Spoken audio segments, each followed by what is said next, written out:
আজকে যেই সফট আর তুলতুলে কেকটা বানাচ্ছি এটা যে কেউ বানাতে পারবেন। চুলাতেই কেকটা বেক করা যাবে আর সেই সাথে আজকের কেকটা খেতে দারুণ হয়েছিল। মাপ ঠিক থাকলে আপনিও চাইলে এরকম একটা কেক ঝটপট রেডি করে ফেলতে পারবেন। কেক বানানোর জন্য নিয়েছি 4টা ডিম। যারা নতুন শিখছেন চাইলে 2টো ডিম দিয়েও বানাতে পারেন। ওই ক্ষেত্রে হচ্ছে সবগুলো শুকনো উপকরণ অর্ধেক করে নিতে হবে। আমি এখানে যেগুলো দিয়েছি 4টা ডিম বাটিতে ভেঙে নিয়েছি। তারপর এখানে দিয়ে দিচ্ছি 1 কাপ চিনি, 1 কাপ তেল দিয়ে দিচ্ছি, এটা রান্নার রেগুলার তেল। 1 চা চামচ দিয়ে দিলাম ভ্যানিলা এসেন্স। এখন ডিম, চিনি আর এই তেলের মিশ্রণটা খুব ভালো করে বিট করতে হবে। হাতের কাছে যদি ইলেকট্রিক বিটার থাকে ওটা দিয়ে বিট করে নেবেন, আর তা না হলে হ্যান্ড বিটার দিয়ে একটু সময় নিয়ে ফেটতে হবে যাতে কালারটা চেঞ্জ হয়ে যায়। ঠিক এরকম করে ফেটে নিতে হবে। ডিম চিনির মিশ্রণটা ফেটে নেওয়ার পর এখানে দিয়ে দিচ্ছি শুকনো উপকরণগুলো। 1 কাপ ময়দা আর 1 চা চামচ বেকিং পাউডার, 1/4 কাপ দিয়ে দিচ্ছি গুঁড়া দুধ। শুকনো উপকরণগুলো চেলে মিশিয়ে নিচ্ছি। 1/4 চা চামচ লবণ দিতে পারেন। ভালো করে সবগুলো উপকরণ আবারও মিশিয়ে নিচ্ছি।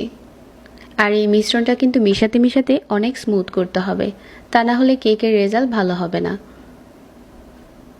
ভালো করে ফেটে নিয়েছি আর এখন এই মিশ্রণের কালারটা দেখেন কত চেঞ্জ হয়ে গেছে। ঠিক এরকম করে ফেটে নিতে হবে যাতে কোনো লাম্পস না থাকে। এখন এই কেকের মিশ্রণটা আপনি যে কোনো বাটিতে বেক করতে পারেন। আমি এরকম একটা ছোট সাইজের সসপ্যান নিয়েছি, আগে থেকে তেল ব্রাশ করে নিচ্ছি। বাটার পেপার হাতের কাছে থাকলে দিয়ে দিতে পারেন, তা না হলে রেগুলার যে কাগজ আছে ওগুলো কেটে এভাবে করে একটু তেল লাগিয়ে দিয়ে দিতে পারেন। আমি সাইডেও দিয়ে দিচ্ছি। এখন উপর থেকে কেকের মিশ্রণটা ঢেলে দিচ্ছি।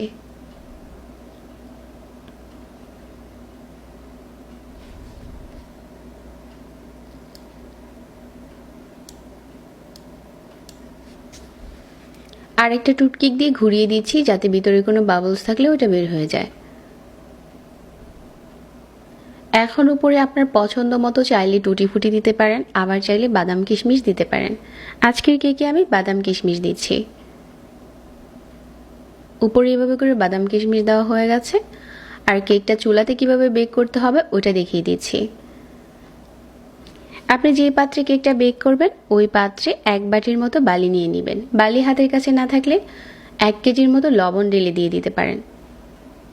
তারপর এরকম একটা স্ট্রেনার বসিয়ে এখন হচ্ছে কেকের বাটিটা দিয়ে ঢাকনা দিয়ে ঢেকে প্রায় 40 থেকে 45 মিনিটের মতো এই কেকটাকে বেক করতে হবে। আর কেউ যদি ইলেকট্রিক ওভেনে করতে চান ওই ক্ষেত্রে 180তে দিয়ে 40 থেকে 45 মিনিট বেক করতে হবে। তো এভাবে করে কেক বেক করে নিতে পারেন খুব কম সময়ে। আর আজকে যে উপকরণগুলো ব্যবহার করেছি সবগুলোর মাপ ঠিক থাকলে আপনার কেকটা এরকম সফট আর তুলতুলে হবে। কেকটা এখন কেটে শেয়ার করছি। ভিতর থেকে কতটা সফট হয়েছে। এই রেসিপিতে একবার কেক বানিয়ে দেখতে পারেন। কম সময়ে কিভাবে অল্প উপকরণে কেক বানাবেন তার একটা সহজ রেসিপি আজকে শেয়ার করেছি। প্রতিনিয়ত সহজ রেসিপি পেতে পেজ ফলো করে রাখবেন। আর কেক খেতে কিন্তু দারুণ সফট হয়েছিল। এরকম সফট আর তুলতুলে কেক বানিয়ে নিতে পারেন ঝটপট। সবাইকে ধন্যবাদ জানিয়ে আজকে এখানে বিদায় নিচ্ছি। আল্লাহ হাফেজ।